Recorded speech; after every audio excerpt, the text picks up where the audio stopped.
Always know where to find my girl. Oh, hello, internet fans.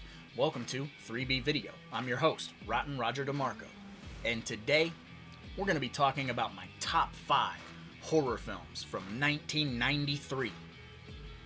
That's a good year.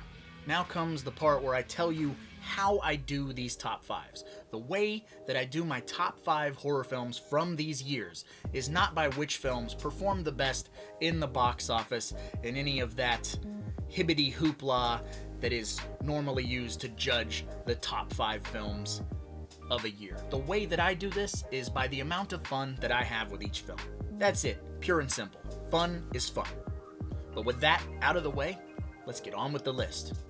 Coming in at my number 5 horror film from 1993 is George Romero's The Dark Half.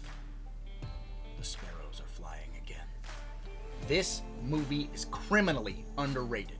And for those of you that don't know about it, here's a little plot synopsis. You got Thad Beaumont, who has a pen name of George Stark. He writes 2 very different types of books. George Stark is murdery and nasty and rapey and gross. And Thad Beaumont is all this lovey-dovey wussy crap. Either way, his pen name gets discovered. So rather than be extorted, he goes public and kills off his pen name, George Stark. Or so he thinks. His pen name just won't stay dead.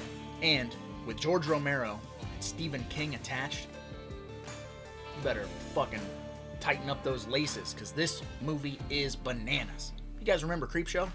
Yeah, it's a little bit like that, but a little bit darker, a little bit nastier, if you will. I love this movie more and more every time I watch it, and it's a goddamn shame that people don't talk about this movie. So that's why I'm here. I gotta talk about it, and that's why it made my list. So, give it a shot, because Uncle Roger says so. But either way, moving on to my number 4 horror film from 1993 is Brian Yuzna's Return of the Living Dead, Part 3. Ah, yes. A tale as old as time. Boy meets girl. Boy falls in love with girl. Girl dies in tragic accident, and boy reanimates girl with 2,4,5-trioxin and tries to stop her from eating everybody's brains. You know, Shakespeare. This movie takes a total departure from the tone of Return of the Living Dead 1 and 2. This movie ramps up that nasty gore, that violence, although there is some very tongue-in-cheek, popcorn-as-fuck comedy in this movie. This movie is made by Brian Yuzna, so it has that Reanimator, Bride of Reanimator type of vibe to it. So it's funny when it wants to be funny, but otherwise, it's just a very gnarly, nasty film. And again, this is another one that I saw at a very early age, and it just blew my mind. I don't understand the hate that this film gets, because the first time I saw this movie, I fell in love with it. If you haven't seen this movie, I strongly suggest that you do so, because you are doing yourself a grave disservice by not seeing it. It's too much fun to be ignored, and that's why it had to make my list. But moving on to my number 3 horror film from 1993 is Adam Simon's Carnosaur. You didn't think you were getting out of the 90s without hearing about Carnosaur, did you? No. Did you ever hear of Bayou Beavers? Sure. No. Hatchet reference, deep cut. So for those of you that don't know about Carnosaur, here's a teensy-weensy plot synopsis. There's an evil doctor who's planning on releasing this virus and killing off all of humanity, and then letting her genetically modified dinosaurs rule the earth. Again, a tale as old as time. This movie was made to kind of cash in, catch up to all of that Jurassic Park love that was going on in 93, 94, in the best Corman way possible.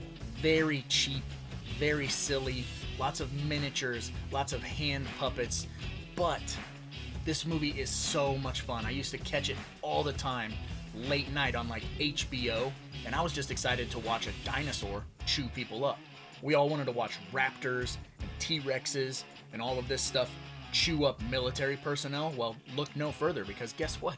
They made 3 of these, and they get increasingly more and more insane as they go along. But for me, the first one holds a very special place in my heart, and I just love this movie.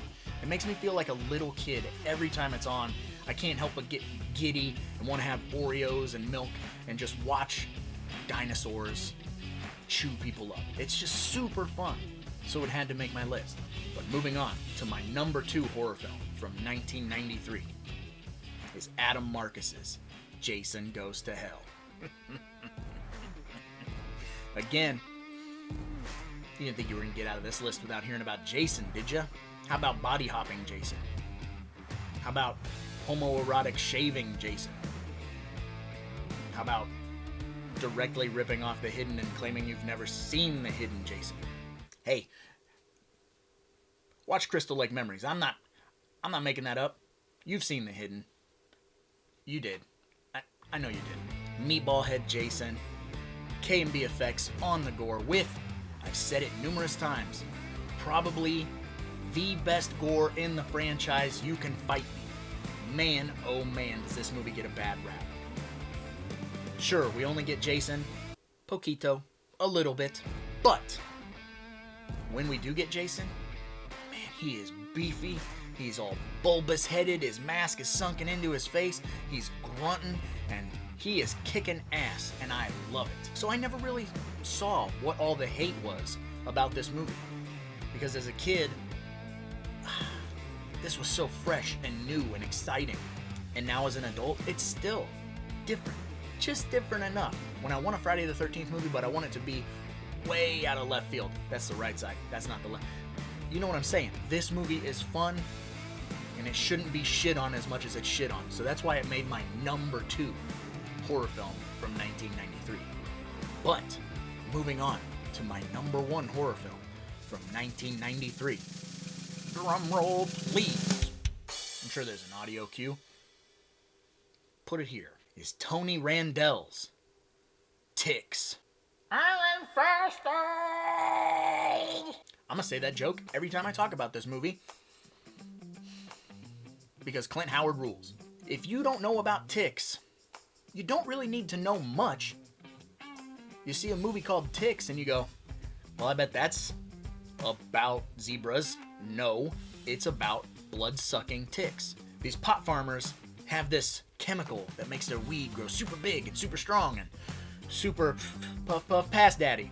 Either way, this chemical gets on these ticks and makes them get big old puffy, nasty, Harryhausen, K&B effects, gross, slimy, tick big. Those are a bunch of words I just threw at you trying to describe what's happening. And you know what? It doesn't really matter what's happening. There's a group of wayward teens out in the woods connecting with nature or something. They want to be out there because they're bad kids and they're learning how to start campfires. Either way, Carlton from The Fresh Prince of Bel-Air plays Panic because he never does. Super street tough Panic. Which is 100% believable. Amy Dolenz as a rich girl. Boy, didn't have to stretch that one too far. Seth Green as a weird little neurotic kid in a camo jacket. Pretty good casting. Either way, they're out in the woods. These big old nasty ticks try and take them out, and they fight back. This movie doesn't get talked about enough. This is just a movie that I feel like time is trying to erase, and I refuse to let that happen. So every time I get a chance to talk about ticks, I'm gonna. You're gonna get real tired of me talking about ticks on this channel because boy do I love this movie. I love creature features, I love K&B effects, I love super silly dialogue, I love Amy Dolenz. I love you, Amy Dolenz. I love this movie. It's so fucking good. So it had to make my number 1. And if you, any of you have not seen this movie, sort your fucking life out, mate. Shaun of the Dead reference, deep cut. This movie will change your life. Save your marriage. Put your kids through college. This movie can do it all. I love this movie. You will love this movie. find it, see it now. That's why it made my number one. Either way, should probably get going, because after all, there's a lot of movies out there. Somebody's got to watch them. So why not me? Right?